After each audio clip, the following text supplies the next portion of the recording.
मध्य प्रदेश में उनकी सरकार जारी है, राजस्थान में भी सरकार जारी है, छत्तीसगढ़ में भी जारी है, तेलंगाना में जारी, सॉरी उल्टा बोल दिया छत्तीसगढ़ में हमारी सरकार है, आ रही है। आपने कंफ्यूज कर दिया मुझे। राजस्थान में आ रही है, छत्तीसगढ़ में आ रही है, मध्य प्रदेश में जा रही है, तेलंगाना में उनकी जा रही है, हमारी आ रही है। जी हाँ, कांग्रेस वर्किंग कमेटी की दिल्ली में आज बैठक के बाद कांग्रेस नेता राहुल गांधी की प्रेस कॉन्फ्रेंस में ज़बान फिसल गई और फ्लो में वो मध्य प्रदेश के साथ छत्तीसगढ़ और राजस्थान में भी सरकार जाने की बात कह बैठे।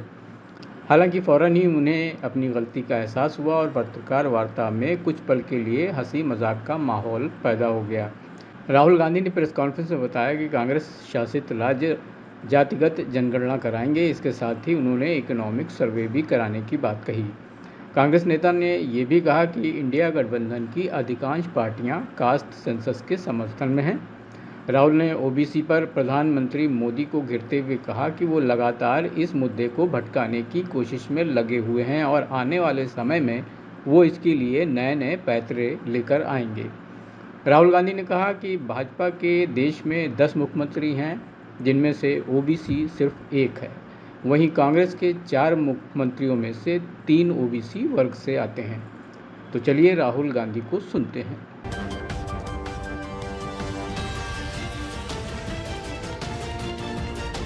हमारी जो सबसे बड़ी डिसीजन मेकिंग बॉडी है, उसमें निर्णय लिया है कि हम कास्ट सेंसस को इम्प्लीमेंट करेंगे।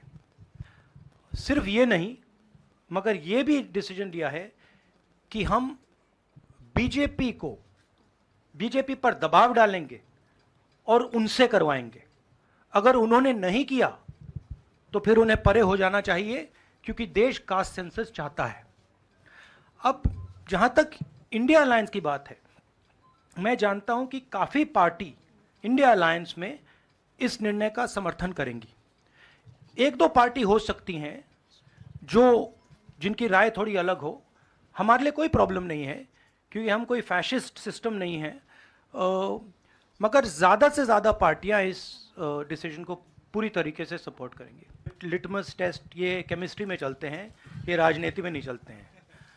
हमारी सिंपल सी बात है, हम सब ने निर्णय ले लिया है कि हिंदुस्तान के भविष्य के लिए कास्ट सेंसस जरूरी है। एक कास्ट सेंसस के बाद एक नया डेवलपमेंट का पैराडाइम खुलेगा और हमने निर्णय ले लिया कि हम ये काम करेंगे। तो ये मैं आपको आज बता रहा हूं कि कांग्रेस पार्टी इस काम को पूरा करके ही छोड़ेगी। और याद रखिए, जब हम वायदा करते हैं, हम उस वायदे को तोड़ते नहीं हैं। ये कास्ट और धर्म की बात नहीं है, ये गरीबी की बात है। हिंदुस्तान के ओबीसी, हिंदुस्तान के दलित, हिंदुस्तान के आदिवासी और हिंदुस्तान के गरीब लोग, इनके लिए यह काम किया जा रहा है। आज क्या हो रहा है, दो हिंदुस्तान बन रहे हैं, एक अदानी जी वाला और दूसरा सबका। कास्ट सेंसस साफ दिखा देगा कि हिंदुस्तान में लोग कितने हैं, कौन है, और हम वहां नहीं रुकेंगे। उसके बाद इकोनॉमिक सर्वे होगा, तो हमें यह भी पता लग जाएगा कि कितने लोग हैं, धन किसके हाथ में है, धन कहां है, एसेट्स किसके हाथ में है। और फिर जैसे मैंने कहा, जो एक्सरे हमें, और मैं कहता हूं शायद इसमें मेरी भी गलती है, जो हमने पहले नहीं किया उसको अब हम पूरा करके दिखा देंगे, क्योंकि इस एक्सरे की जरूरत है। अगर हम नया पैराडाइम, नया डेवलपमेंट का पैराडाइम चाहते हैं जहां सबको न्याय मिले, उसके लिए हमें कास्ट सेंसस करना ही होगा। I'd like to point out something quite interesting.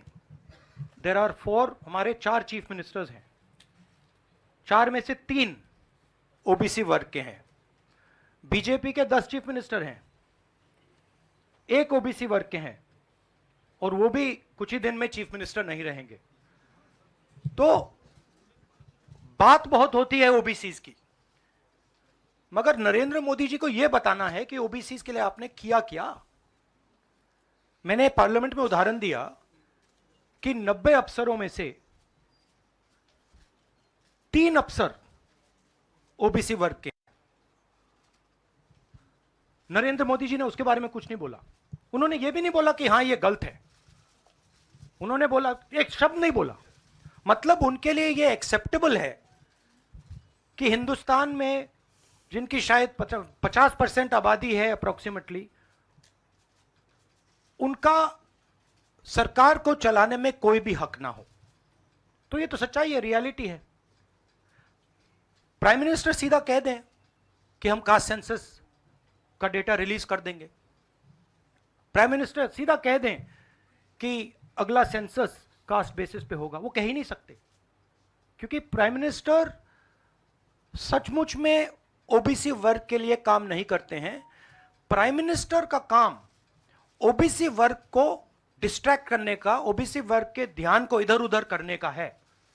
जो सच्चाई है कि ओबीसी वर्ग, दलित वर्ग, आदिवासी वर्ग को कितनी भागीदारी मिल रही है, उससे डिस्ट्रैक्ट करने का पूरा सिस्टम बना रखा है आरएसएस ने और नरेंद्र मोदी जी ने।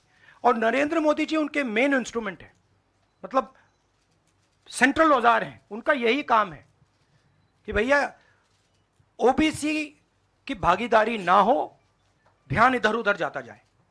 ये हमारा पॉलिटिकल डिसीजन नहीं है, ये न्याय का डिसीजन है, ये हिस्सेदारी का डिसीजन है।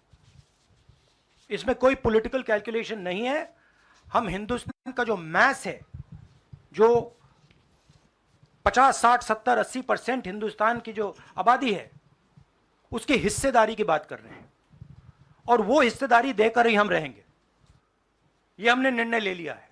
आप देख लेना, जैसे मैंने कोविड के बारे में बोला था, चाइना के बारे में बोला था, अब मैं बोल रहा हूं, कास्ट सेंसस होगा और हिंदुस्तान के गरीबों की जो हिस्सेदारी बनती है वो उनको मिलेगी, और वो काम कांग्रेस करके दिखाएगी। जी राहुल जी, आपने कास्ट सेंसस के बाद इकोनॉमिक सर्वे की बात कही है, वो क्या इकोनॉमिक सर्वे स्टेट में भी होगा क्या, कांग्रेस रूल स्टेट में? एक चीज़, और दूसरा, आपने पार्लियामेंट में कहा था कि आपके पास जो कास्ट सेंसस का डेटा है वो आप अनाउंस करेंगे अगर सरकार नहीं करती है तो। नहीं, तो मैंने ये नहीं बोला। करेंगे? देखिए हमारे पास कास्ट सेंसस का डेटा नहीं है, क्योंकि कास्ट सेंसस का डेटा हिंदुस्तान की सरकार के पास है। तो ये मैंने कभी नहीं बोला है। मैंने ये बोला कि हिंदुस्तान की सरकार के पास कास्ट सेंसस का डेटा है, हिंदुस्तान की सरकार को उस डेटा को रिलीज कर देना चाहिए, और अगर हिंदुस्तान की सरकार उस डेटा को नहीं रिलीज करेगी तो जब हमारी सरकार आएगी पहले दिन हम उस डेटा को रिलीज कर देंगे। देश का जो मूड है वो बिल्कुल बदल चुका है, और यह बात अभी बीजेपी वालों को समझ नहीं आई है, मगर कुछ ही दिनों में उनको आस्ते आस्ते यह बात समझ आ जाएगी कि जो उन्होंने देश के साथ किया है, जो उन्होंने नफरत फैलाई है, जो उन्होंने इंस्टीट्यूशंस पर आक्रमण किया है, लोगों को डराया है, धमकाया है, नफरत फैलाई है, वो इस देश को अच्छा नहीं लगा है। तो ये मुझे लग रहा है। आप सबका बहुत बहुत धन्यवाद। नमस्कार।